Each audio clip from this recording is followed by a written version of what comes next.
Tenemos que reducir nuestra dependencia de los combustibles fósiles en Europa por dos razones primordiales. Primero, porque no somos productores de combustibles fósiles. Europa no produce mayoritariamente petróleo ni gas natural, y en el caso español verdaderamente no tenemos estas reservas de combustibles fósiles, con lo cual tenemos que ir disminuyendo nuestra dependencia exterior, y la invasión de Ucrania por parte de Rusia nos lo ha puesto de manifiesto más clara que nunca. No podemos seguir dependiendo del gas ruso ni de los combustibles fósiles de zonas geopolíticamente inestables.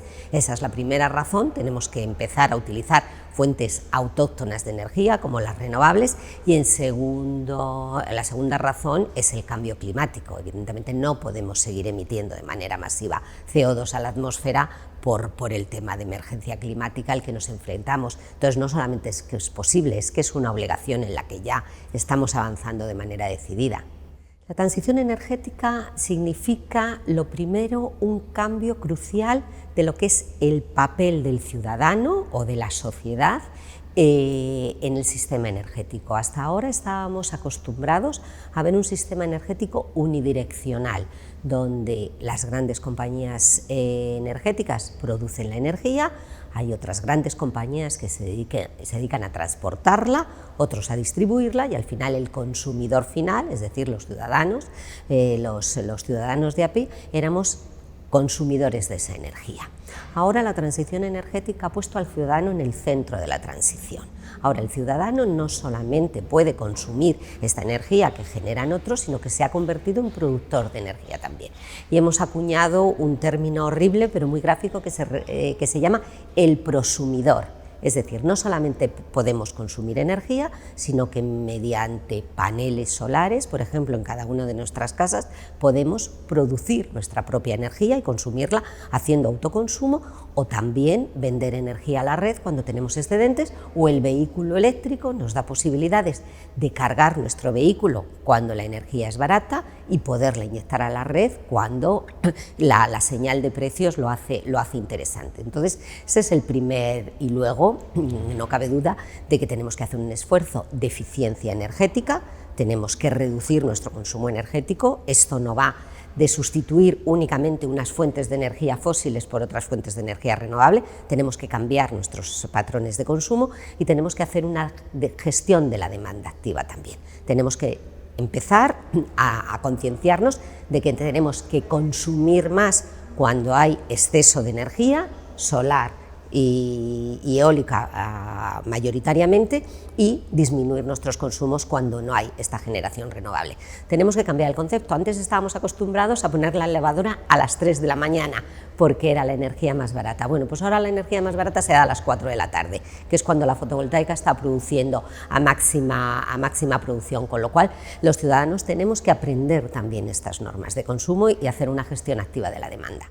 Estamos en plena transición. En Europa tenemos unos objetivos muy claros a 2030, unos objetivos de descarbonización que obligan a todos los Estados miembros, entre ellos a España, a cumplir unos objetivos de descarbonización que además han sido más ambiciosos a raíz de la pandemia del COVID y con la invasión de Ucrania por parte de Rusia, ha hecho que Europa sea más ambiciosa en acelerar esta transición, y los objetivos a 2050 es que Europa sea la primera región del mundo que sea neutra desde el punto de vista de emisiones de CO2.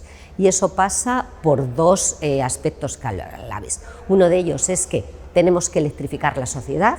Muchos consumos que ahora no son eléctricos en industria, en sector doméstico, los tenemos que electrificar, y lo segundo es que la energía se hace renovable. Las administraciones públicas tienen que liderar el proceso, evidentemente las inversiones, porque estamos hablando de inversiones de alrededor de 300.000 millones de euros de aquí al 2030, son unas inversiones muy ambiciosas. El 80% tiene que venir del sector privado y en nueva generación renovable, nuevas redes eléctricas, con lo cual tiene que venir del sector privado, pero la administración tiene que liderar el proceso, tiene que dar señales claras, tiene que poner objetivos, tiene que tener un marco estable, controlado, claro, con señales a largo plazo para que la inversión se pueda realizar, con lo cual es labor de todos, pero la Administración tiene que liderar el proceso, y el consumidor, el usuario, el ciudadano tiene un papel primordial porque tiene que interiorizar este cambio de paradigma energético.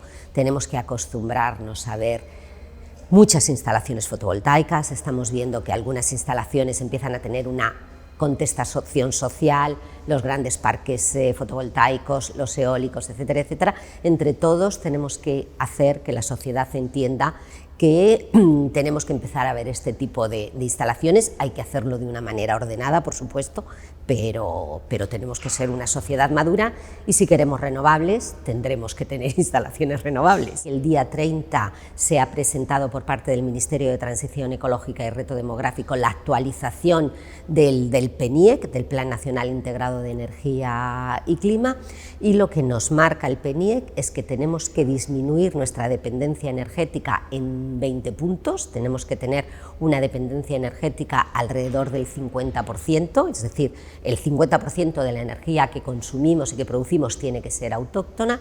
Tenemos unos objetivos de descarbonización que están también cercanos al 50%, tenemos que reducir nuestras emisiones de CO2 respecto a lo que emitíamos en el año 1990 en un 50%, y tenemos que tener un 81% de nuestro mix energético renovables, con lo cual estamos en ese objetivo a 2030, nos quedan 7 años nada más, y los objetivos son muy ambiciosos, con lo cual tenemos que acelerar el proceso. Y como decía antes, a 2050 las previsiones de la Unión Europea y de todos los Estados miembros es que toda nuestra generación eléctrica sea renovable y que hayamos reducido nuestras emisiones de gases de efecto invernadero en un 90%, un desafío muy importante.